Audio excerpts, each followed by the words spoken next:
Guys, ভালো করে একটু লক্ষ্য করুন। আমি জানি আপনাদের দেখতে একটু কষ্ট হবে, কারণ এই ঘটনাটি যখন ঘটছে তখন ভিডিও করার মতো পরিবেশ পরিস্থিতি ছিল না। এটা সিসি ফুটেজ থেকে নেওয়া। তো হ্যালো এভরিওয়ান, ওয়েলকাম টু সমাজ ভ্লগ। সবাই কেমন আছেন? নিশ্চয়ই অনেক ভালো আছেন। আমি জানি আমরা সবাই ভালো থাকার ভীষণই চেষ্টা করছি। আদৌ কি আমরা ভালো আছি বলেন?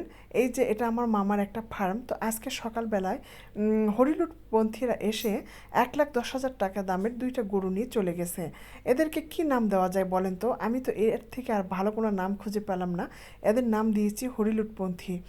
তো যেখানে যা পাচ্ছে সব নিয়ে যাচ্ছে, দোকানের মালামাল, ঘর বাড়ির জিনিসপত্র। মানে কি বলবো, কি অরাজকতা।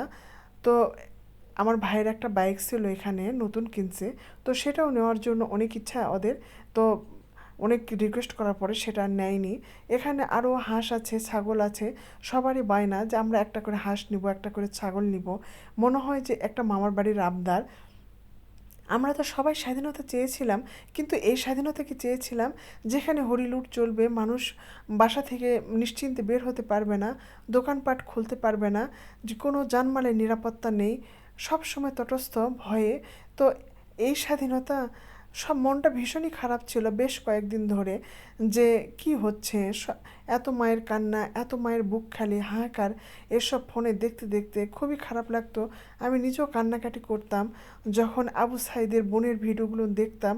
তো আমি বুক ফাটা কান্না আসতো, সহ্য করতে পারতাম না। তো যখন সব কিছু ঠিক হয়ে গেল, শুনলাম টিভিতে, তখন মনটা একটু ভালো লাগলো। তার কিছুক্ষণ পরে, 10-20 মিনিট পরে, যখন চারপাশ থেকে খবর আসতে শুরু করলো যে এইখানে আগুন, ওর বাড়ি লুট, এই জিনিসপত্র হামলা, মার্কেট ভাঙচুর, দোকানপাট ভাঙচুর, তখন থেকে আর কিছুই ভালো লাগছিল না। তো আগেও মনটা খারাপ ছিল, এখনও মন খারাপ। তবে আমরা সবাই আশাবাদী। তো আমরা আশায় বুক বাঁধি যে নিশ্চয়ই ভালো কিছু হবে। আমিও সেই আশায় আছি যে এইসব সব কিছু বন্ধ হয়ে যাবে খুব শীঘ্রই, আর এই দেশটা সত্যি একটা সোনার বাংলা হবে। তো কয়েকদিন আগে মন একটা ভিডিও দেখে খুব মন খারাপ ছিল, কারণ জায়গাটা আমার খুব পরিচিত। তো এই যে কুমিল্লার একটা ভিডিও আপনারা হয়তো সবাই দেখছেন, যে একটা মেয়ে বারবার বলছে যে আঙ্কেল গেটটা একটু খোলেন, আঙ্কেল গেটটা একটু খোলেন। হয়তো সেদিন গেটটা খুললে এতগুলো তাজা প্রাণ চলে যেত না। তো ভাবলাম যে এত খারাপ লাগছিল সেই দিন। আপনাদের ভাইয়ের চাকরির সুবাদে কুমিল্লা প্রসঙ্গ যখন এসেই গেল, তো একটু কিছু শেয়ার করি আপনাদের সঙ্গে। তো আমি বেশ কিছুদিন ছিলাম কুমিল্লায়, প্রায় 3 বছর মতো।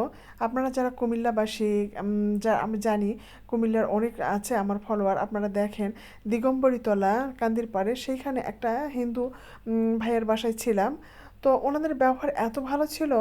আর আপনাদের ভাইয়ের চাকরির সুবাদে আমি দেশের বিভিন্ন জায়গায় থাকার সৌভাগ্য হয়েছে, বিভিন্ন মানুষের সঙ্গে মেশার সৌভাগ্য হয়েছে। তবে আমার সব থেকে কুমিল্লার লোকজন ভীষণই ভালো লাগছে, যে তারা এত ভালো, তাদের মন মানসিকতা। কিন্তু সেদিন সেই ভিডিওটা দেখার পর থেকে তাদের প্রতি আমার ধারণা পাল্টে গেছে।